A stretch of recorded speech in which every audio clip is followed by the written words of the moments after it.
Right now in WRAL, residents are complaining about a noisy issue at a Wake County high school, but this has nothing to do with students.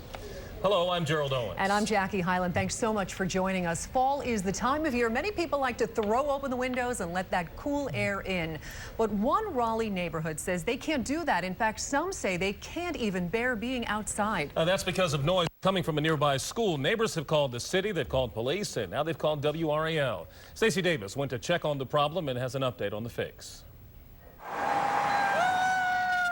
Living near a high school, people in Longview Park know they'll have to stomach some noise. But there's a new strange one we didn't hear while we were there, but that almost everyone can do an impression of.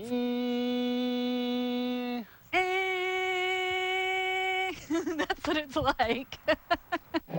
That is coming from here. New air conditioning unit at Enloe High School. Neighbors say when it's on for hours, sometimes in the middle of the night. And they say it's become more than annoying. It's a health hazard. One of the things that I've noticed starting in about June is that I now have a constant ringing in my ears. The Rickards family doesn't play outside with their young son when the unit's on. We do worry about his hearing. He was 3 months premature, and he had to take a bunch of hearing tests. City inspectors say the noise is right at or just above the levels allowed by ordinance, but agree the high-pitched, annoying noise should be corrected, and they've asked the school to fix it.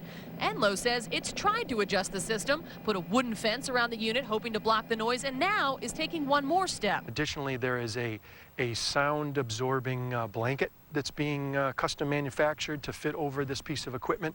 It's being made right now. The installation is hoped to be within a week or two. After months of waiting, any improvements will be welcome. I'm looking forward to that, and I'm hopeful that it will happen. Their ears will be the judge. Stacey Davis, WRAL News, Raleigh. School administrators are holding a meeting tomorrow morning at 9 o'clock to update neighbors on their plan to fix the problem. City inspectors told us they're going out in the next few days to take new measurements during the day and at night.